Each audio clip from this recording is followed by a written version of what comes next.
জীবনের নিরেট সত্যটি হচ্ছে অধিক ধনবান হওয়ার চেয়ে দীর্ঘ জীবন লাভ করা বেশি জরুরি। তাই অধিক ধনবান হওয়ার জন্য অবিরাম শ্রম না দিয়ে দীর্ঘ এবং সুস্থ জীবনযাপন করার চেষ্টা করা উচিত এবং নিজেকে সেভাবেই গড়া উচিত। আমাদের জীবনের নানান ঘটনাতে এই সত্যটি মর্মে মর্মে উপলব্ধি করা যায়।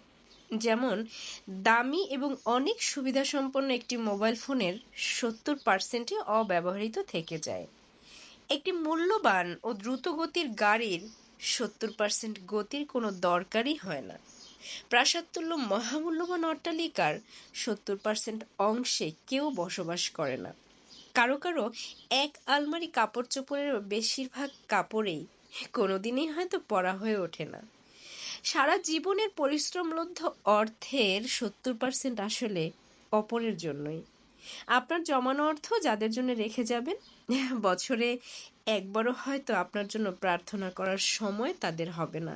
এমনকি বেঁচে থাকতেই আপনার অর্থের প্রাচুর্যে বেড়ে ওঠা মানুষগুলো আপনাকে বৃদ্ধাশ্রমে ছুড়ে আসতে পারে।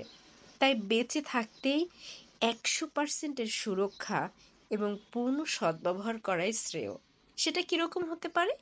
যেমন আপনি অসুস্থ না হলেও মেডিকেল চেক আপ করুন, অতিরিক্ত দুশ্চিন্তা করবেন না, মানুষকে ক্ষমা করে দিন, মনের মধ্যে রাগ পুষে রাখবেন না এবং নিয়মিত আল্লাহর হুকুম, ধর্মীয় যে কাজগুলো রয়েছে তা যথাযথভাবে আদায় করুন।